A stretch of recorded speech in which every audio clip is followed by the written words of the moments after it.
ओम गंगातरंग रमणीय जटाकलापम गौरी निरंतर विभूषित वाम भागम नारायण प्रियमनंगमदापहारम वाराणसी कुलपतिम भज विश्वनाथम। नमस्कार, स्वागत है आपका आचार्य वाणी में और मैं आचार्य डॉक्टर विक्रमादित्य आपके साथ हूँ। तुला राशि वालों, आपकी राशिफल में क्या लिखा है 11 से लेकर 20 मार्च के बीच में क्या कुछ होने वाला है आपके साथ, आज हम बताने वाले हैं आपको। ये बहुत इंपॉर्टेंट समय है, कई ग्रहों का परिवर्तन हो रहा है। कई दिनों बाद एक ही 10 दिनों में इतने सारे ग्रहों का परिवर्तन एक साथ देखने को मिलेगा। उठापटक का योग दिखाई देता है, किसी के लिए शुभ किसी के लिए अशुभ। आपके लिए तो अच्छा दिखाई देता है, चिंता ना करें, बहुत अच्छे अच्छे योग आपके लिए बनने वाले हैं, आग उन्नति के योग रहेंगे। ओवरऑल आप चिंता ना करें, लेकिन फिर भी ग्रहों की युति को समझ लेना चाहिए। कुछ अच्छा कुछ खराब तो होता ही है, कहीं ना कहीं हर जगह कुछ अच्छा है तो साथ साथ कुछ ना कुछ लघुना जुड़ा भी होगा। चिंता ना करें, उसके उपाय शास्त्र में विद्यमान है। देखिए, कई सारे ग्रह बदल रहे हैं। शुक्र परिवर्तित हो रहे हैं, मेष राशि में जा रहे हैं। मंगल परिवर्तित हो रहे हैं, मिथुन राशि में जा रहे हैं। सूर्य परिवर्तित होकर मीन राशि में जा रहे हैं। बुध अस्त अवस्था में परिवर्तित होकर मीन राशि में जा रहे हैं और चंद्रमा तो परिवर्तन होंगे ही होंगे। तो कुल मिला के 5-6 ग्रह लगातार इस समय परिवर्तित होंगे और बड़े इंपॉर्टेंट चेंजेस हैं। सूर्य शनि जो चल रहे थे वो बदलेंगे, बृहस्पति शुक्र एक साथ चल रहे थे उनका परिवर्तन है। तो ये परिवर्तन आपके साथ क्या खेल खेलने वाला है, यदि हम सबसे पहले बात करें 11 मार्च की, तो 11 मार्च के लिए चंद्रमा की स्थिति को यदि देखें और बाकी ग्रहों को देखें तो आपके लिए अच्छा रहेगा, आगे बढ़ने के योग बनेंगे। आप हिम्मत से काम करने का प्रयास कीजिए, बहुत बढ़िया से आपके लिए आगे आने वाले समय में लाभ प्राप्ति के योग बन सकते हैं। केवल स्वास्थ्य का ध्यान रखते हुए काम करना है। बृहस्पति लगातार जहां चल रहे हैं और वो थोड़ा सा स्वास्थ्य के प्रति सावधान आपको बरतने का प्रयास करना चाहिए। आप सावधानी रखते हुए काम करें, पीली चने का दान कभी कभी कर दिया करें, ये आपके लिए बहुत ज़रूरी है। नहीं तो कुछ ना कुछ, क्योंकि मौसम परिवर्तन की तरफ जा रहे हैं, स्वास्थ्य का नज़ले जुकाम इत्यादि बुखार का इन्फेक्शन का ध्यान रखते हुए आपको काम करना चाहिए। इस बात को हमें सजेशन की तरह बता रहे हैं, आप करने का प्रयास करेंगे तो बड़ा अच्छा रहेगा। तो 11 और 12 तारीख के लिए ये सजेशन आपके लिए है। आप हिम्मत के साथ काम करें, समय आपको लाभ भी देगा, आगे बढ़ने के योग बनाएगा, सम्मान आपका बना रहेगा, उसको प्राप्ति करने के योग बन सकते हैं। 12 मार्च की हम बात करें तो 12 मार्च को शुक्र परिवर्तन होगा। शुक्र परिवर्तित होकर राहु के साथ चले जाएंगे आपके सप्तम भाव में, और वो दिखाता है कि शुक्र का परिवर्तन होना आपके लिए 1 महीने के लिए अच्छे उन्नति के योग बनाएगा। आपके जीवन साथी के सौभाग्य से आपको बहुत अच्छे से आगे बढ़ने का योग बन सकता है, और ऐसे में उनका सहयोग यदि आप लेकर काम करेंगे तो बहुत अच्छे से आपको लाभ प्राप्ति के योग बन सकते हैं। और साथ साथ चंद्रमा की स्थिति भी अच्छी बनी हुई है, तो चंद्रमा का शुक्र के साथ संबंध जो होने जा रहा है वो भी अच्छा है, और केतु के साथ चंद्रमा का संबंध बना ही हुआ है गोचर में, वो भी आपके लिए विशेष तौर पर आगे बढ़ने के योग बना है। लेकिन परिवर्तन का समय है, परिवर्तन में जब होता है तो ट्रांजिट के पीरियड में थोड़ी सावधानी के साथ तो काम करना ही चाहिए, क्योंकि हल्की सी चूक कष्ट दे सकती है।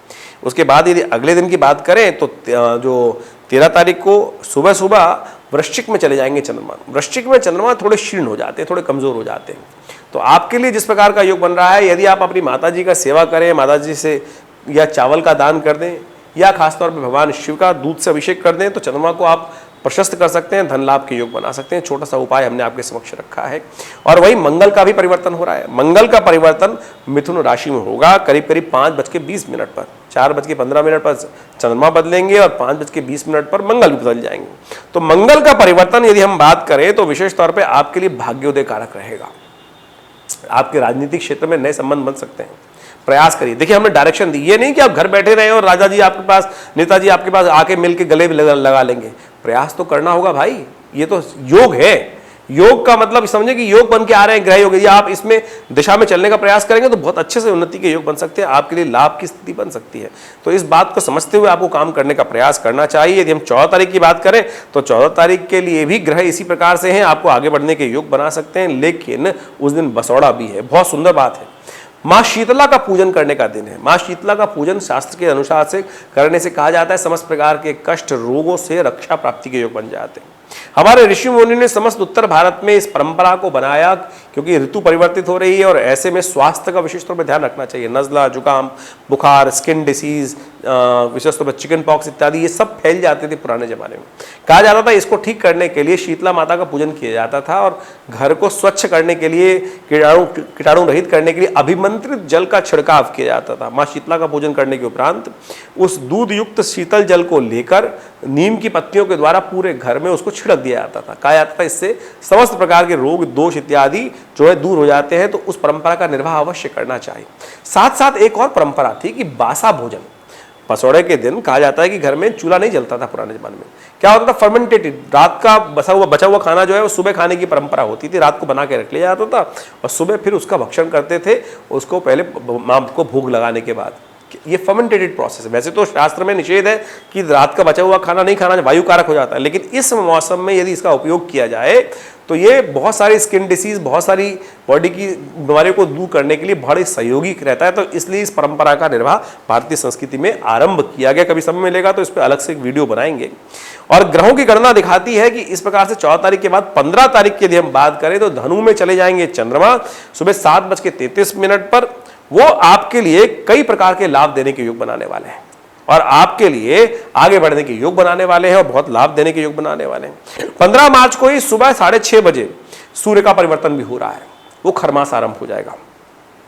ये खरमास का जो आरंभ है वो आपके लिए स्वास्थ्य का विशेष तौर पर ध्यान रखने की वेला। इस बात को समझ लीजिए साफ साफ तौर पर।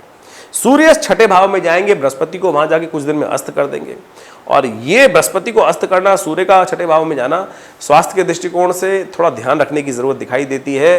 थोड़ी कमजोरी की शिकायत, कई प्रकार से थोड़ी सी लेजीनेस, ये कई प्रकार की समस्याएं उत्पन्न कर सकते हैं। तो इसलिए सूर्य का उपाय करने की जरूरत दिखाई देती है। गौ पूजन करें। सूर्य का एक और उपाय बता देते हैं हम आपको। भगवान सूर्य को थोड़ा सा रोली डालकर भगवान को अर्घ देने के प्रयास करें हर रोज, तो बड़ा अच्छा रहेगा। पीले फूलों का उपयोग करते हुए ओम घृणी सूर्य आदित्याय नमः इस मंत्र का जप करते हुए कर सकते हैं, या नमक का दान कर सकते हैं। कुछ उपाय है, भगवान सूर्य का ध्यान करते हुए ये उपाय करें, देखिए कष्ट कम होने के योग बनेंगे। तो 16 मार्च को भी ग्रहों की अवस्था दिखाई देती है कि आपके लिए विशेष तौर पर आगे बढ़ने के योग बन सकते हैं, भाग्य से रास्ता बन सकता है। इसलिए भाग्य को प्रबल रूप से आगे बढ़ाते हुए सावधान रहते हुए काम करने का प्रयास करें। शिव का मंत्र समस्त प्रकार के कष्टों को दूर करेगा। और 17 मार्च को मकर राशि में प्रवेश कर जाएंगे ग्रह और 17 मार्च को चंद्रमा जो है वो मकर राशि में प्रवेश करेंगे और वो आपके लिए आगे बढ़ने के योग बना सकते हैं, जमीन से सुख देते हुए योग दिखाते हैं। और खासतौर पे एक बात और प्रदर्शित करते हैं उस दिन ग्रह। तो ग्रहों को देखते हुए जो दिखाई देता है हमको, ग्रहों का परिवर्तन विशेष तौर पर आगे बढ़ने के योग बना सकता है, लेकिन आपको केवल एक बात का ध्यान रखना है कि अपने सम्मान के प्रति थोड़ा सावधान रहते हुए काम करिएगा। ऐसे नहीं कि जिद मत पकड़िएगा। शनि, जब सूर्य आगे निकल गए तो शनि वहां बुद्धि में आके बैठ गए हैं। शनि बुद्धि में अकेले चल रहे हैं तो पूरी तरह से अच्छे रहने वाले हैं, लेकिन अड़ियलपना मत अपनाइएगा। शनि थोड़ा बुद्धि में जब आ जाते हैं तो धीरे धीरे शनि ट्यूबलाइट की तरह काम करते हैं। और देखिए आज की तारीख में आवश्यकता होती है एक बल्ब जलाने की, यानी कि विचार करें, बाद में विचार आया तो क्या फायदा। इसलिए तुरंत थोड़ा सा शनि का उपाय करने का प्रयास करें। नमः कृष्णाय नीलाय, शनि का मंत्र जप कर लीजिए, शनि का थोड़ा पाठ करते रहिए। तो इस बात का ध्यान रखें, विचार तो आएंगे, सही जगह आपका दिमाग चलने वाला है, बट थोड़ा स्लो रहने वाला है, उसको थोड़ा तेज करने का प्रयास करें। इस ज्ञान मुद्रा का अभ्यास कर लीजिए। पहली उंगली अंगूठे के साथ लगाकर एक ज्ञान मुद्रा बन जाती है और इस मुद्रा का अभ्यास करने से क्या होता है, एकाग्र शक्ति बढ़ जाती है, बुद्धि थोड़ा और तेज काम करने लगती है।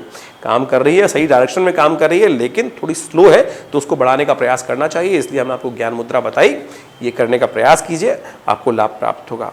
और ग्रहों की स्थिति दिखाती है कि 18 मार्च को जो विशेष तौर पर एकादशी भी है, तो उस दिन विशेष तौर पर भगवान विष्णु की आराधना करनी चाहिए। भगवान विष्णु के मंदिर में जाके ओम नमो नारायणाय इस मंत्र का जप कर लीजिए, भगवती महालक्ष्मी की आराधना कर लीजिए, पंचामृत ग्रहण कीजिए। भगवान को का स्नान करने के उपरांत, कराने के बाद आप उस पंचामृत को ग्रहण कर लीजिए। कहा जाता है एकादशी का व्रत हर व्यक्ति को अवश्य करना चाहिए और जो एकादशी का व्रत कर लेते हैं वो वैकुंठ को प्राप्त करते हैं। कोई और व्रत करो ना करो, कम से कम एकादशी का व्रत यदि एक महीने में एक बार भी कर लोगे तो समस्त प्रकार के कष्टों को दूर करने के योग बनाओगे। 18 मार्च को एकादशी के साथ साथ 19 मार्च की हम बात करें तो कुंभ राशि में चले जाएंगे चंद्रमा। वो आपकी बुद्धि से बहुत अच्छे से रास्ता देंगे। शनि वहाँ पहले ही चल रहे हैं और बुध के साथ जो वहाँ पर बुद्धि वाले स्थान में चंद्रमा भी चले जाएंगे, तो शनि अंतःकरण और मन दोनों एक साथ मिलकर सही डायरेक्शन में काम करने वाले हैं। तो इसलिए बहुत सारे बुद्धि के द्वारा आपको रास्ता प्राप्त होने के योग बनते हैं। और बुद्धि के द्वारा चंचल मन यदि बुद्धि के साथ, शनि के साथ स्थिर भाव से काम कर ले बुद्धि स्थान में जाकर, तो बहुत बढ़िया वारे न्यारे कर सकते हैं। भाग्य तो साथ दे ही रहा है, वहाँ पर मंगल आ ही गए हैं, तो इसलिए पूरी तरह से बढ़िया योग बनता दिखाई दे रहा है। और ऐसे में भगवान शिव का ध्यान करें, क्योंकि उस दिन प्रदोष है। तो प्रदोष काल में भगवान शिव का विशेष तौर पर ध्यान करते हुए उनका अभिषेक करें, उनका आशीर्वाद मिलेगा, समस्त प्रकार के कष्ट दूर होंगे। देखिए एक बड़ा सुंदर योग बनने वाला है। 21 तारीख से नवरात्र आरंभ हो रहे हैं, नया वर्ष, नया संवत आरंभ हो रहा है और हमने विवेकानंद योगाश्रम में एक बड़ा सुंदर यज्ञ रखा है। माँ भगवती की उपासना का अवसर है। हमारे आश्रम पे माँ भगवती का जो चमत्कारी शिव विग्रह उपस्थित है वो 1947 में मुल्तान से आया था। शिव विग्रह 500 साल पुरानी प्राचीन भगवती की दिव्य परंपरा, वो जो शिव विग्रह मूर्ति है वो चमत्कारी है। और कहा जाता है कि उनके समक्ष बैठकर जो यज्ञ करते हैं उनकी मनोकामना सिद्ध हो जाती है, कष्ट दूर हो जाते हैं। तो आप भी हमारे इस आश्रम पर जो इस नवरात्र में, चैत्र नवरात्र में सुंदर सहस्त्र चंडी महायज्ञ हो रहा है उसमें सम्मिलित हों और अपनी दिव्य आहुतियाँ भगवती के समर्पित करें। और यदि किसी कारण से नहीं आ पा रहे हैं तो आप स्वयं अपने प्रतिनिधित्व के तौर पर, उसकी व्यवस्था है पूरी तरह से उस यज्ञ में सम्मिलित होने के लिए। और इसको लाइव टेलीकास्ट भी करेंगे हम इस चैनल के माध्यम से, आप उसमें भी जुड़ सकते हैं और साथ साथ बहुत सारे लाभ भी प्राप्त कर सकते हैं। माँ भगवती का सानिध्य जिसके जीवन में आ जाता है, बहुत सारे कष्ट दूर हो जाते हैं। तो आप भी उनके शिव विग्रह का ध्यान करते हुए आप आइए विवेकानंद योगाश्रम में। और यदि पूर्ण सूचना चाहते हैं तो नंबर स्क्रीन पर चल रहे हैं, उन पर पूरी डिटेल आप यदि भेजेंगे, अपनी जानकारी चाहेंगे तो हम उस पर भेज देंगे, उन पर संपर्क कर सकते हैं। धन्यवाद।